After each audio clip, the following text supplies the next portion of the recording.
The problem isn't that we haven't found ourselves in a society that's always looking for ourselves, but that we have found too much of ourselves. The defining factor of what makes us Christians is that we trust the Lord. Just because it is now doesn't mean it will always be. Don't give up. Keep moving forward. Keep putting your hope in the Lord, and you will make progress.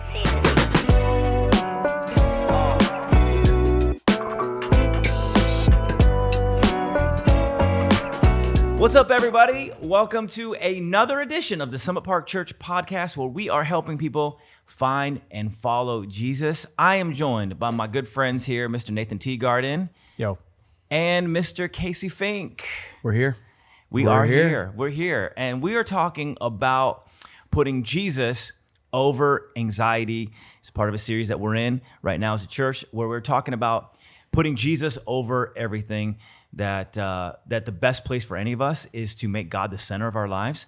And we've been talking about this even last week, where it's so easy for other things to come into that space where only God should be. God gives us an answer, and that is to put him at the center of our lives. And when we do that, not only are we blessed, but things come into alignment, things make sense, and he gives us victory, and he gives us strength and help. And so obviously, last week we talked about identity, and this week we're talking about anxiety, which is rooted in identity. Right. Basically, an expression For sure. of our identity. So it's going to be fun. I'm pumped to get into this content with you guys. For sure. Because I know how many people are struggling with anxiety today. Yep. The struggle is real. The struggle is real. And I probably was a little anxious about this podcast about anxiety. I'll just be honest with you. Because that's just been kind of my MO. I feel like there's some personalities that are just slightly more prone for to anxiety, in my opinion. Yeah, absolutely. And I feel like I'm kind of one of those people. I love you talked about this, to where the difference between like kind of visionary, creative, free spirit people versus like the doers. Yes. Yeah. And I so related to the doer. Yes. You know, I'm like, darn it, that's me. The dreamer versus the doer, because the dreamers are like, let's go do this. We could take on this project and we can make all these things happen. But the doer is the one who's like, but how are we actually going to do that? Yeah. And usually the doer is the one who is actually making it happen. Right. And so, they're more prone to worry. Yeah, absolutely. Sure. Well, I think, and there's probably some advantage in that, because a little bit of that anxiety, I got to get this done. Right. But the thing is, when it becomes crippling, Yeah. and that's really what we're talking For about. sure. Is like, That's we're not it. talking about like the normal level, like a little bit of stress is Right. probably good to Yes. hey, got to get ready, got to get out the door, got to get this Absolutely. job done, got to make this thing happen. But it's when it becomes like crippling and you feel like you can't do it. Yes. You can't move forward, and you start to like self-implode, almost like you start to focus on it. And that's what we're talking about. Like, how do you get out of that? Right. And does Jesus talk about that? Yeah. And he does. Yeah. Because some stress is good. Right. Absolutely. Yeah. I mean, it's there for a reason. If I don't feel stressed out trying to cross the highway, that's going to be a problem. You know, if I don't feel stressed out about a project coming up or something I need to get done, in my opinion, it's a God-given emotion. Like even with fear, I think there's a healthy level of fear that we're supposed to have in certain ways that we were designed to feel. But to what you're saying, when it becomes all consuming, Yeah. that's the difference. That's the Yeah. difference. Yeah. And then that stress, it's almost like it's like overtuned. It's just like the normal stress that we experience from having to get something done gets over amplified, and then it becomes anxiety. And I've noticed this in my own life, and honestly, it's been hard to admit it. Yeah. And in fact, I really haven't talked much about it at all in my life ever, because it's like, it just seems to me like the most unmanly thing to admit. Yeah, Right. I struggle with anxiety. But in fact, I'd almost be like, no, I don't. And then, but I'd be like, no, actually, I really do. And I start looking at all of the ways that I do and how I just deal. Yeah. And I'm like, oh my gosh, that's a thing. And I think it was important for me to get to a place where I was labeling it. I labeled it because then it kind of removed its power. And so, in fact, I shared the story on Sunday, but how going all the way back to 7th grade, I struggled with getting papers together and working on a term paper, and I started having like these breathing things, and I had to go to the doctors and hospital, and couldn't figure it. They ran through all these tests, Right. said there's really nothing wrong, and it was anxiety. Even then, that performance pressure was plaguing me. Yeah. And so, and we were joking about it, how, what's God's answer to that? Well, then call me to the ministry where I'm preparing a term paper and having to present it every single week. Every single week, just baptize you in it. You're getting thrown in. Right. And how, of course, in some ways it does get easier, but in some ways it's really, that pressure has never gone away. For sure. That, okay, here we go. That and almost every Sunday, I feel that. And certainly for big pressure things that we're facing as a church or as a family, like I can feel that. And it's not bad because that will drive us to prayer. It's kind of like being aware that you need something is good, but then when it gets overstimulated, it's like this overstimulated type of thing. And as you mentioned, becomes crippling. And what stats are showing is that this whole reality is on the rise. And it's not just on the rise with adults, but it is on the rise even with kids. Right. More and more kids are dealing with anxiety. And again, so many people point to the advent of the smartphone and social media and all that stuff. For sure. Yeah, for sure. Contributing factor. Absolutely. Yeah, I think labeling is crucial. For me, I thought I've struggled with anxiety my whole life. Was like clinically diagnosed with OCD, obsessive chronic, compulsion disorder. But for the longest time in my life, I just thought that's how everyone thought.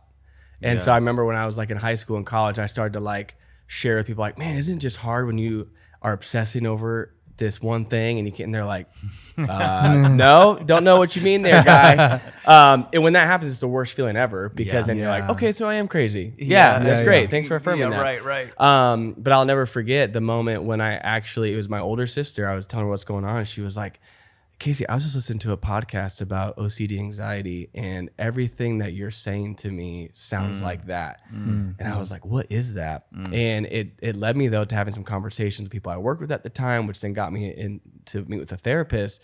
And for them to navigate and walk through what was really going on, it was the first step towards healing because I was actually able to sit under the weight, but also acknowledgement of what was going on. Right. And that was what had to happen before I could step into anything else. I had to acknowledge, accept, and see where I was at and recognize it, label it, so then I could start moving forward. It's crucial to have that process. 100%. Yeah, I think that's so good. As you were talking about that, I think that so much operates just in the background, and until a little bit of the wheels fall off, you're not going to dig very deep. Exactly. It's like, I'm just living my life. I had one therapist say like, your personality kind of carries you in your 20s, and then the wheels start to come off in your 30s. And that's when most people in their 30s start to go to a counselor because it's like, wait, what's going on here? That's when they start to realize, wait, maybe there's something more going on. And so even when you start to look back at your life, you're like, wait, actually, I've been struggling with this since I was a kid, or, I've always done this kind of thing. But since you're in it, it's hard to realize what's really going on. You're like, it's, it's kind of a pessimistic way to say it, but I always say that everyone's a victim of their own personality, and so you're kind of operating and you have to have others that could look in, but sometimes you don't look to others until you're just desperate. For sure. And, I think it was so good, what Jesus talks about all of this. He does actually address it. And a lot of the things that I even read from respected people that wouldn't necessarily be Christians, but they would be psychologists and in that field, I'm like, actually Jesus already talked about a lot of this stuff. Right. And so I think was so good. One thing I did want to say earlier when you were talking about, now every week you talk in front of people and obviously you get anxious and it does get easier or whatever, but you did talk about how the anxiety goes away or is minimized whenever you just focus on the people. Yes. And, and I resonate with that because I was the kid that whenever we did popcorn reading, I would start sweating. I was not a great reader. I was way better at math. And I would just I did not want to read in front of people because I would be so embarrassed if I couldn't read a word and now everybody's like, that's the easiest word in the world and you don't know how to say it or whatever. Yeah. And so I would get this just anxiety and dealing with that. And that carried over into the ministry. God called me to ministry. Yeah. And I didn't want to talk in front of people, but just how it ended up happening. Yeah. And when I took the shift of, I'm going to stop focusing on myself. Yeah. I'm going to start focusing on the audience, Yeah. I wasn't using so much brain power Yeah. to be thinking about what do they think about me. Right. I got to actually spend time on the content I was trying to communicate, Right. and then it became more of a conversation. Right. I felt like released at that point. The anxiety just lost its grip at that moment. Yeah, and that ties in obviously with what Jesus is saying in Matthew chapter 6, where he's talking about he gives us what you're saying, some prescriptions Yeah. for those who are over anxious, who allow those things. And I think everybody is to some measure or degree. And sure. with the stats again show it that most of people right now are anxious. And most people are concerned about the economy or their health. And here's what's interesting: in the world where we have more information than ever, we are more worried than ever. For sure. Yeah. It's because all of crazy. the things, you have access to all of the bad news that's happening Yep.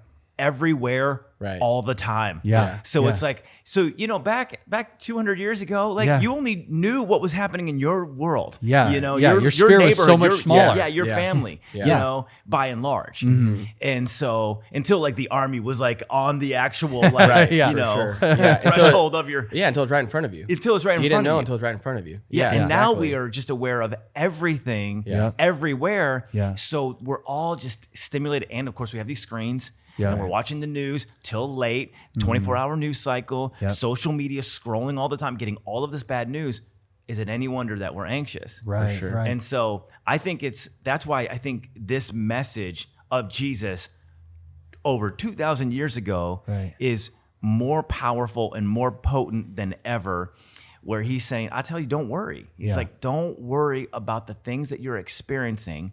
But I love what Jesus says. He doesn't just tell us, don't worry, be happy. Don't worry, just stop thinking about it, because how helpful is that? It's not. Right. Right. Yeah. Like the doesn't do more any good. someone tells you not to worry about something, the more you're gonna worry, because sure. you're thinking about it. Yeah. But he doesn't give us that.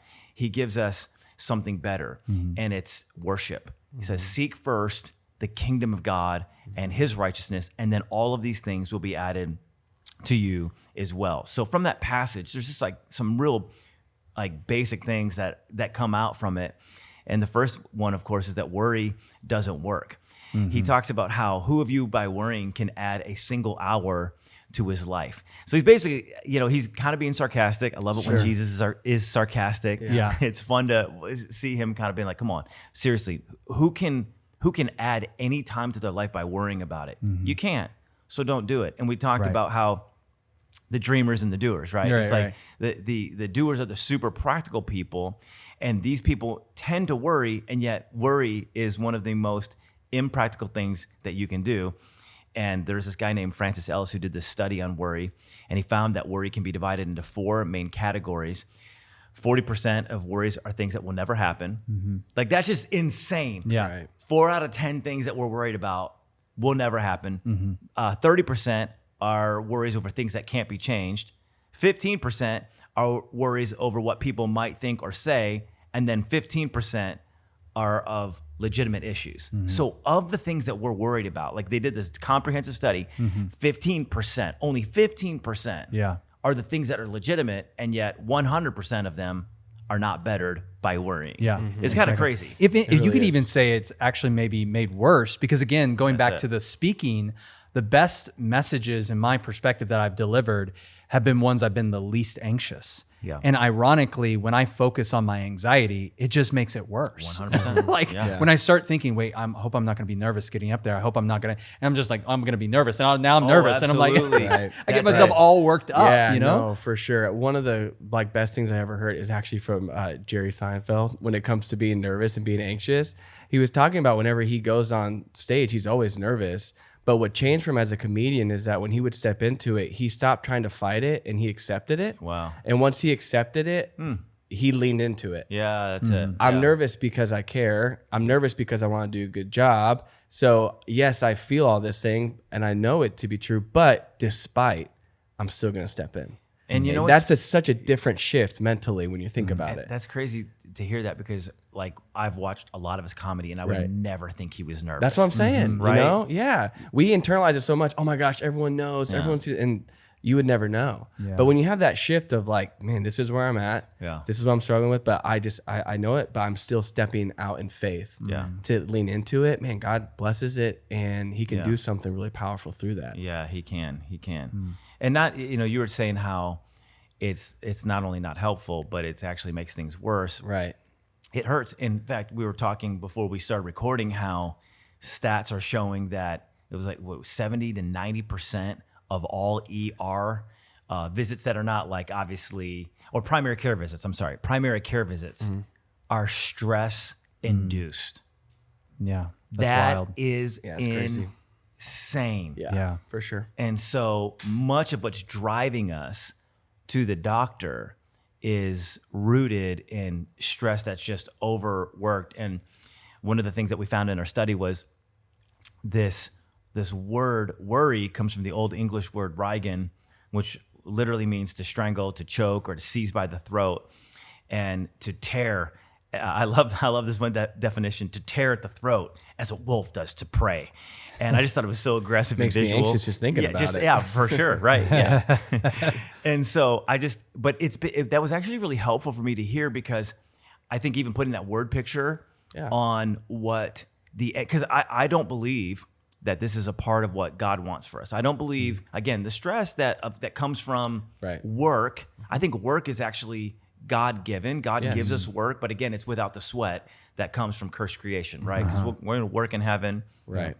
but without the stress of it. Yes. And so the stress, I got to work because if I don't, I'm not going to have enough food. That's the difference. Work, so Right. I'm honoring God. I'm digging this hole. I'm planting this garden. Yeah. I'm doing this for the Lord. Like that's like perfect. Like it's going to be great without the stress of I got to do this. I got to get it done. That's the difference, right?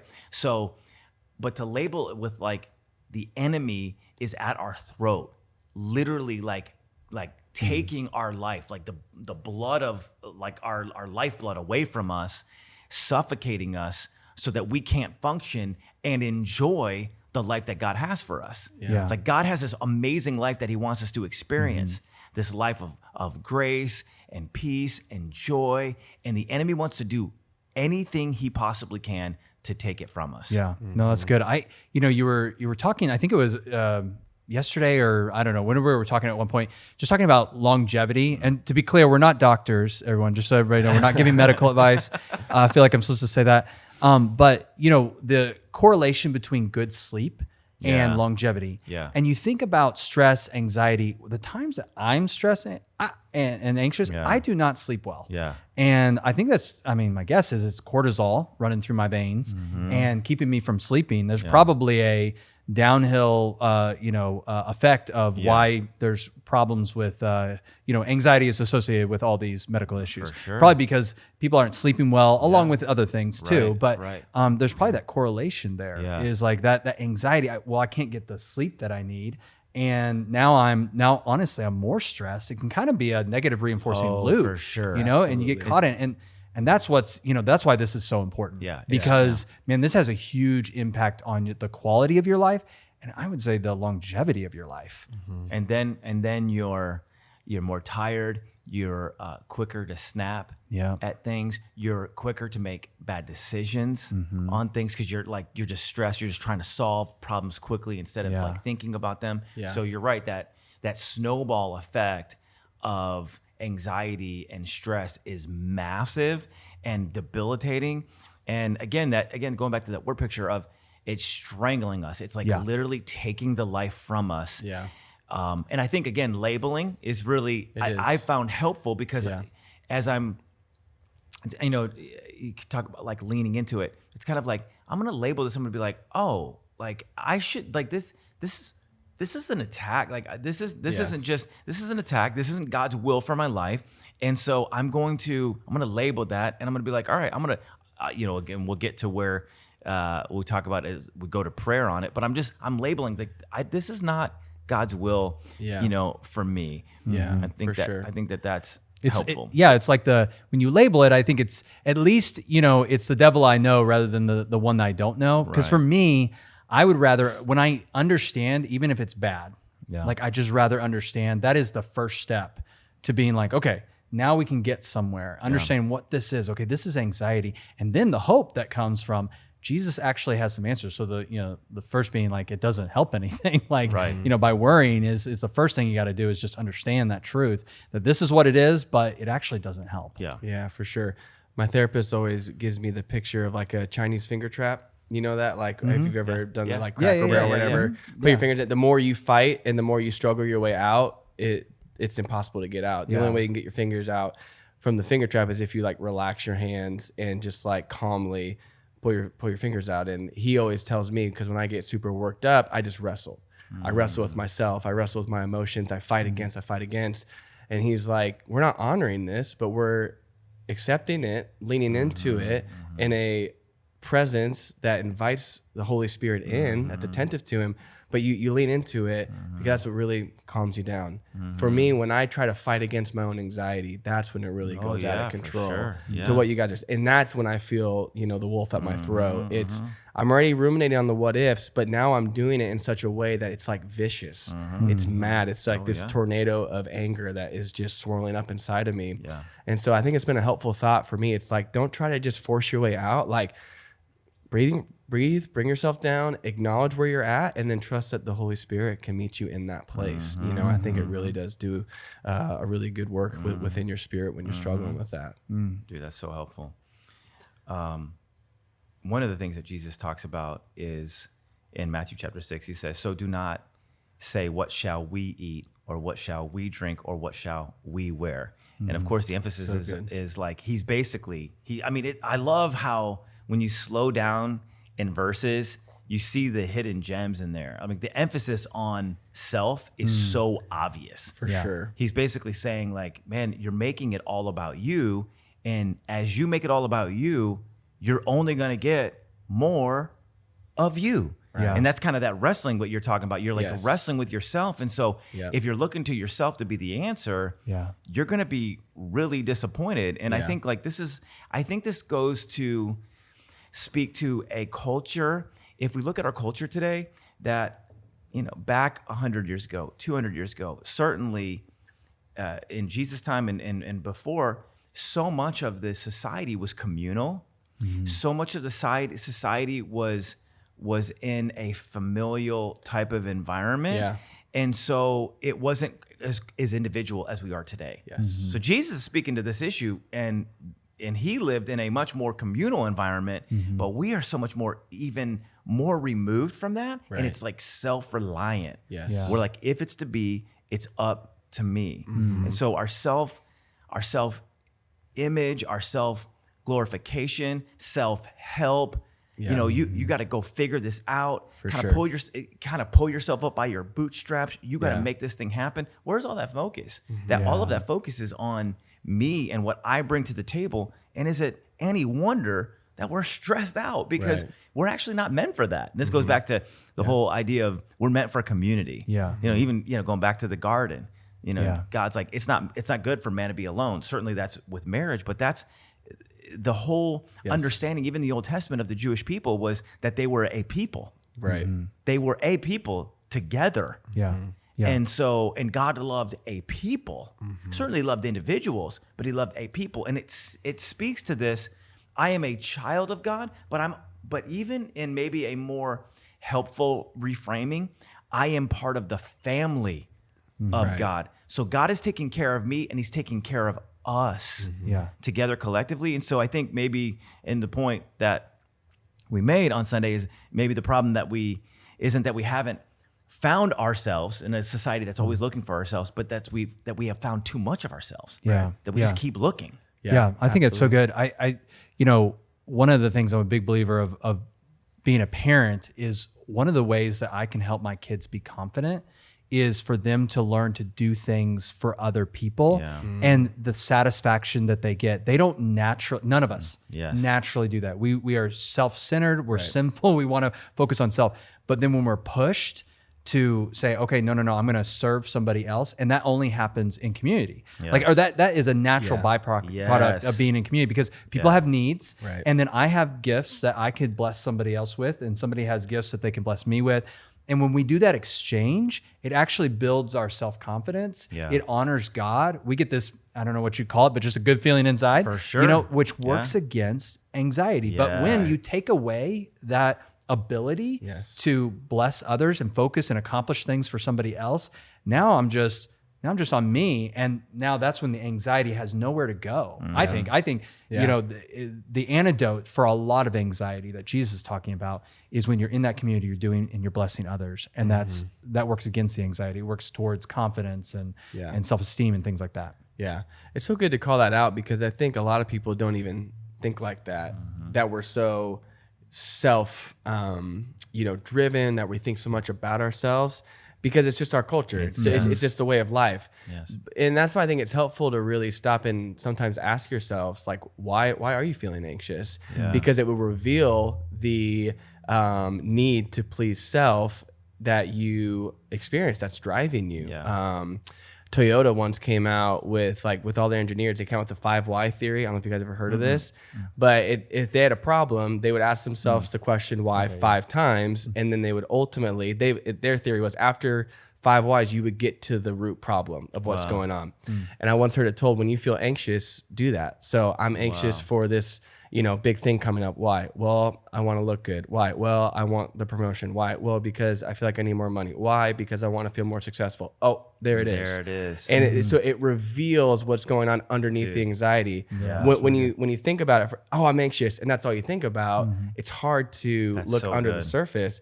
But when you ask yourself the 5 whys, you get yourself to a place of like, man, I am just solely focused on myself. Yeah. I'm driven for myself. I am living for myself. That's why I'm anxious. Yep. But people don't think like that. So I think that point, being in community, it's a great antidote to that, but also just to recognize that's our culture, that's our world. So if not, we're going to be pulled by that current. So we have to have those self-reflection moments to suck us out of that vacuum. Yeah. One thing that I found, that was really good. That's so good. Yeah. One thing that I found is helpful in those moments where, what happens for me when I get anxious about something, in fact, so many people who are close to me be like, what, you get anxious? They don't even, they would never know. Cause I just try to keep it chill, but I end up like withdrawing from community. Yeah. And cause I don't want people to see that I'm struggling. Yeah. It's like, oh, I don't know what it is, but you're not going to hear me be like, man, I'm really anxious about this. I'm never going to say it. I'm never going to say it. Now I'm trying to be a little bit more like honest with the actual emotion. So I'm trying to label it a little bit more just to kind of like confess it. Cause I feel like it gets out, but like, man, I mean, historically I have never said any of that. 'Cause I almost feel like, again, it seems weak, but I don't know what it is. Maybe it's a pride thing. I'm not sure. But what I know it ends up doing to me is that I end up withdrawing, and I just end up being in isolation. Yeah. And that only makes it worse. For sure. Right. What I need to do is to go and like find somebody to help. Right. Like go find somebody else. And this is good. Like, I think this is just sound biblical advice. Whenever you're struggling, like I just feel like, man, go try to help somebody else. Yeah. Right. If you're whatever it might be with, Yeah. if you're discouraged, go encourage somebody. Yeah. And I just love the verse, Proverbs 11:25. And we do talk about it a lot, but I just think it's so helpful. A generous person will prosper, and whoever refreshes others will be refreshed. Yeah. So it's like, I can literally like encourage someone to the degree that I get out of my discouragement almost. Yeah. Or I can bless somebody and I can almost kind of get myself out of being anxious. Part of that is just the attention. Like I'm giving my attention to something else. for sure. And it's others focused. And of course, like, and we talked about this even as it relates to like speaking or performing or whatever, and you're talking about like how, man, you start asking yourself why. I thought that was so helpful because when you start getting to a point, it's like, well, why am I so concerned about this thing? Well, it's because I'm worried about what that person will think about me. It was like, well, that's not helpful. Right. What could I do instead? I could focus on serving those people. Yeah, that's good. And that's why, like on Saturday nights, after all of the prep is done for a message, I'm going to take some time right before Sunday and spend time praying for people. Yeah. I found that to be so helpful. really good. And I noticed that if I'm getting anxious about any type of presentation or ministry, it's because I'm more focused on my presentation and less focused on the people that I'm presenting to. And if I will just change my focus to be like, how can I serve them best?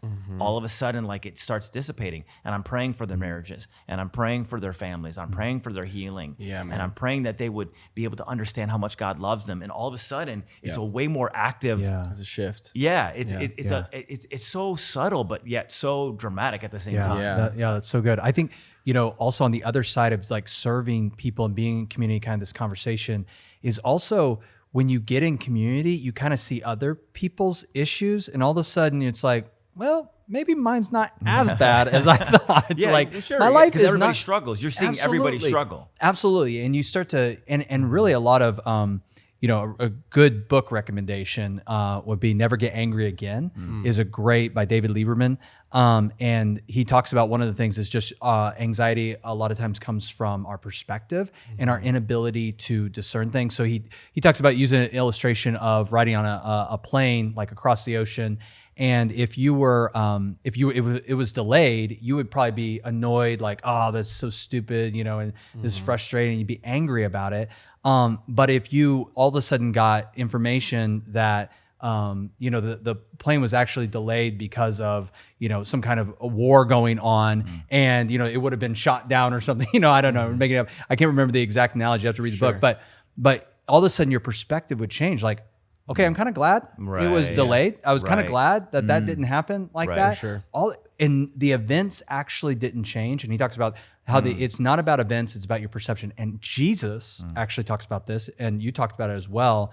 Look at the lilies of the field, how they're dressed. Not even Solomon in all his splendor was dressed like one of these. And doesn't your heavenly Father care about you? So don't worry about what you're going to wear. Right. So in other words, the antidote for worry is perspective. Right. Like, hey, listen, God cares about you. And look how the lilies of it, he'll take care of that. Don't worry. And so it's all about changing our perspective on that. So that's kind of the other side of that community is when I get around people, I can all of a sudden see their situations and say, oh, that changes my perspective. Now all of a sudden I'm not so anxious. Not necessarily the solve for all anxiety, but it really can help. Yeah, it gets you out of your head and into reality. That's really what I feel like of what we're talking about. Like we're so internal focused, and it's just a vicious cycle of going deeper and deeper into your own head. But once you get back in community, once you look at the lilies, once you get into creation, you're back into reality, and it sucks you out of that tunnel that you've been digging yourself into more and more. And I will say along those lines, I think that's why it's so important to have like accountability relationships that you trust, people that you can go to and say, hey man, I'm struggling with this. And it's as you begin to talk about it, like sometimes even just as you begin to talk about it, I think it's you see other people's perspectives or their struggles. So you're like, yeah, well, we all have struggles. But even as you begin to like talk about it out loud, again, counseling is important. I think accountability is important. Just being in community, just being able to tell someone, hey, I'm struggling with this. And even as you're saying it, you're like, it almost loses its power in a way. Again, that's the labeling thing. We've talked about it a lot. But I think when you label something, when you say it out loud, it's all of a sudden, like you said, it's out of your head now. And you're realizing this isn't that big of a deal. Yeah. So many of the things that we get so anxious about are not that big of a deal. And yet we let, as long as it resides in our head, it ends up taking us down. Yeah. We're talking about what Jesus said and how he says the lilies of the field. I think what was so cool about that context is he's like, the pagans run after all of these things. And so he's saying basically that when you are worried about all of the things of this life, you're acting like somebody who doesn't know God. But the person who knows God isn't running around frantic. And they're not like banging like cymbals and trying to get God's attention, to make God like them. The person who walks with the Lord knows God loves me. God has a plan for me. God has a plan for this situation, whatever it is.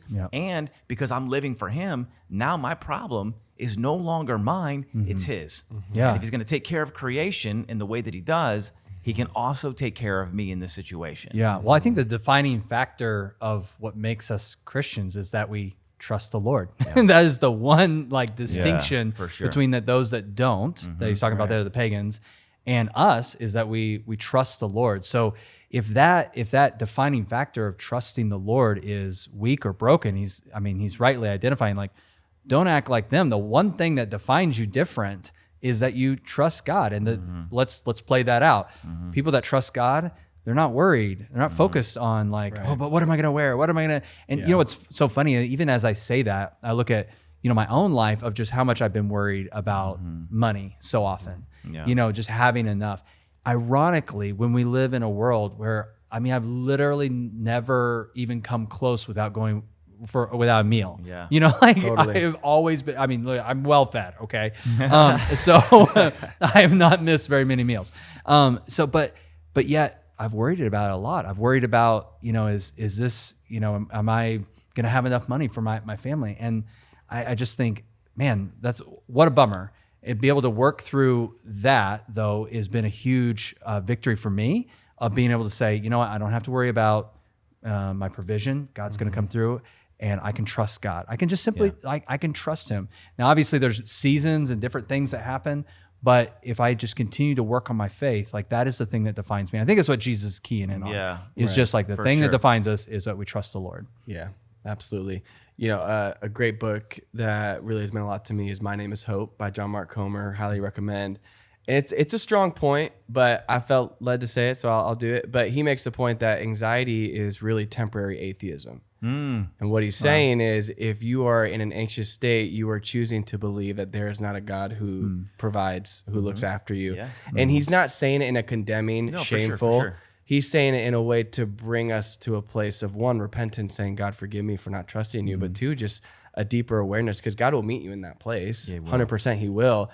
But when you view it like that, it brings a different perspective to it that leads into, man, God, forgive me for the times I just forget that you are good. Right. Help me to trust, even though I have unbelief, help me to trust that you're with me and that you're for me. Yeah. And I think when that's your perspective on, instead of just slapping yourself, being like, don't be anxious, I think it really will open things up for you and help bring some peace. Yeah, for sure. Yeah, that's good. For sure. And that's why I think the whole creation idea of like going and looking at creation is such like a praise primer. Like you go like I think just being outside, looking at trees, like it's always been that for me. I just going and just seeing how amazing God is and how like varied and vast creation is, how detailed it is, how it works. Doesn't need any help from me, doesn't need any assist from me. The trees keep growing. The trees keep growing. Yep. We talked about how the oxygen level, the atmospheric level, all of those things, gravity, the rotation of the earth, the fact that the earth rotates as it does and doesn't like change its shape is because the moon is the size that it is and location that it is. All of these things are so perfectly designed and fine-tuned by the creator with no help from us. Right. Yeah. And it's been this way since he started it. He knows exactly what needs to happen. All of those things we can look at and say, wow, that's an amazing God. You've done all of this. Even if you haven't done one thing for me, I can celebrate in how powerful you are and how amazing you are. And I can just start praising you. And again, this is where that shift comes in. Yes. So it's not focusing on me serving others, but ultimately finding my worth and my value and my worship in God. Yeah. So faith in God and then worship to God. And so I think for me, when there have been moments, and there are, when I'm anxious or worried, that I just start praising God for who he is and how amazing he is and how awesome he is, and then start recounting the ways that he's helped. Yeah. This is what the psalmists do. This is what, Christians throughout history have done. Start praising God. God, you've helped me here. You've helped me there. You've helped me in this situation. And because a lot of times, and that's the beauty of walking with God for a while and trusting him with prayers and with and having some testimonies, because you can start looking back and you'd be like, wow, you did this, you did that, Yeah. you came through for me there, you helped me with that one thing. And man, I didn't think there was any way we're going to be able to get out of that. But God, you showed up. Yeah. You led us this way. You brought us back that way. And all of a sudden you start going through it and you're like, God, you have helped me time and time again. Why would I not think you would come through for me now? Yeah. And that just starts to elevate your faith and minimize your anxiety. Yeah. I know I'm guilty of it. I'm quick to forget.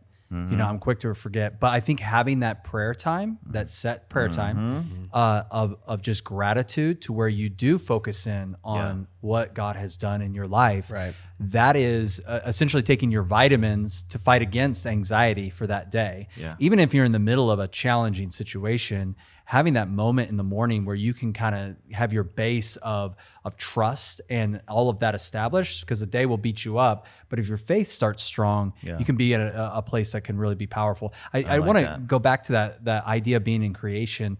I think of Romans when Paul talked about how all of creation is a display of God's divine power. Yes. That is a testament both to believer and unbeliever. Yes. And I think you can't help but when, like, right here, we're in this room, obviously with a lot of technology, it's all man-made stuff, really. This is what man's created, which is cool, like all the cool stuff. But man, when you go outside and you look and you start to really consider, even if it's for the unbeliever or even us Christians that aren't thinking about it, subconsciously, I can't help but think like, wow, like, dude, look at a hummingbird, right? Like, or look at even a bird just flying around. Like, oh my gosh, like how did that even happen? Or like I saw something, a post on social about the eye, how it just, just like it's proof of a God, like what it can do. Yeah. And anyway, just on that point, it's just so powerful. I think taking time to go on a walk and just consider the goodness of God and what He's created. And if His divine power is able to do that, man, my problem doesn't seem that big. Right. And God, the God who loves me, is going to help me. Yep. And I think that's that fights against that anxiety. Like, I can trust God. If He can do that, man, He can do this for me. Yeah. So yeah, two things with what you guys have been saying. One, I do think it's hard to be anxious and grateful at the same time. Mm-hmm. So I do really think to what you're saying when that's good. When you recall what God's done in your life, it loosens the grip of anxiety because you are living in a state of gratitude. Yes. And it just pulls you out of that. But two, I love what you were saying. Like, I'm not that powerful to help get trees to grow. I think that's actually a really freeing thought. It is. We live in the glorified self era. And one time a pastor looked at me and said, Casey, you're just not that important. And it was the best thing I've ever heard. So as I was telling him about all my anxiety, I'm freaking out over yeah. this. And he goes, you know what, man, you're just not that powerful. Yeah. You're not that important. And at first I was kind of like, what? Because that's just, no one talks like that in our day and age. But to what you're saying, when you see everything happening without you doing one thing for it, you're like, man, you're like, I'm not doing much. Like God's using me to do great things for sure. But when you look at the grand scheme of things, like, this is not my world. God is leading. God is in control. So I don't need to overwork myself to think that it all relies on me. I'm just not that powerful. Yep. Yeah. I think it's a good reminder to have. Yeah. Pro tip on that for me has been sometimes, like when you talk about starting the day like that, like just starting with praise. We talked about even like developing a prayer life, how starting with that is very powerful and important. But when I find myself in those anxious moments, I think sometimes like I can start doing that, but sometimes, you know what, I find just turning on some worship music and just start singing along with it. If it's a good worship song, which for me, a good worship song is more centered on God than me, which is like this little sidebar. It's my little thing. Let's write worship songs that are more about Jesus than us. Okay, I just throw that out there. But if it's about Him and about the goodness of God, all of a sudden you start singing that. You start proclaiming that. Or if you go to Psalms and just start reading some of those things, not the Psalms that are depressive and praying God kill my enemies, not those ones, but the ones that are about like, God, you are good and who am I, that you would be mindful of me and your greatness. No one can fathom. I mean, you start like reading some of those things and saying those things out loud. Again, it just begins to shift your perspective. Yeah. And instead of the nose of the plane being pointed down, like of your life, it like starts pointing up and you start like your feelings begin to change. Right. Your anxiety begins to decrease and you start increasing your faith. Yeah. I Ultimately, that haven't God's in really met control. very many people that are really in their purpose and fulfilling their calling that have a deep struggle with anxiety. I mean, I obviously could be wrong, but I do think that's why when you worship in that moment, you are fulfilling your purpose. I mean, ultimately we are designed to worship God. Yes. And when we do that, now we're stepping into our purpose. Yeah. And that's when I think then you get that fulfillment, which again works against anxiety. You can't be, grateful, which is a form of worship, and anxious at the same time. So I think that's all a part of that. So if you're struggling, you're deep in anxiety. One of the best, quickest antidotes to work against that, to get out of it, is just to put on some worship and sing along with it, and let it come from your heart. Yeah. Let it be a true, and you'll step into that purpose, which is so powerful. Yeah. Absolutely. We'll kind of wrap up with the one idea that we mentioned. And I'd seen this from one of the messages that I was watching as I was getting ready to do the message for last week. But it was the whole idea of text neck. Text neck, where like we're looking down, and that when we're at neutral, our neck is supporting 10 to 12 pounds of pressure on our head. But the more that we look down, that weight increases. As the tilt increases, the weight increases. And so, and up to the point where a 60-degree tilt is actually 60 pounds versus 10 to 12 pounds. So 50 more pounds of pressure it's crazy. that our neck is having to carry. And I just think that is so how the enemy works too. I mean, I love technology. I'm super thankful for it. I'm using it right now. We're using it to record this podcast. I think it's great. I think it can be a tool in the hands of God, but it also can be a tool in the hands of the enemy. Right.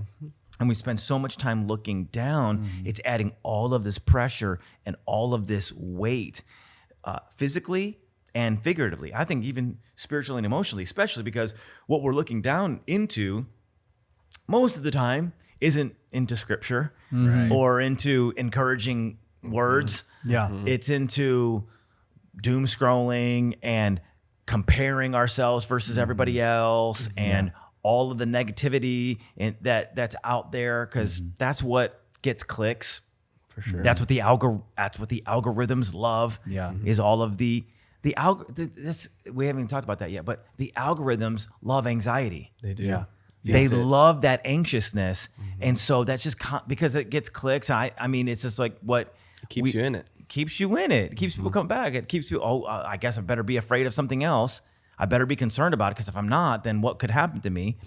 And so then we're looking down, and so that ends up keeping us from experiencing life. Instead of looking down, we could look up, because going outside, and there was so much material on this, but it reduces stress and anxiety.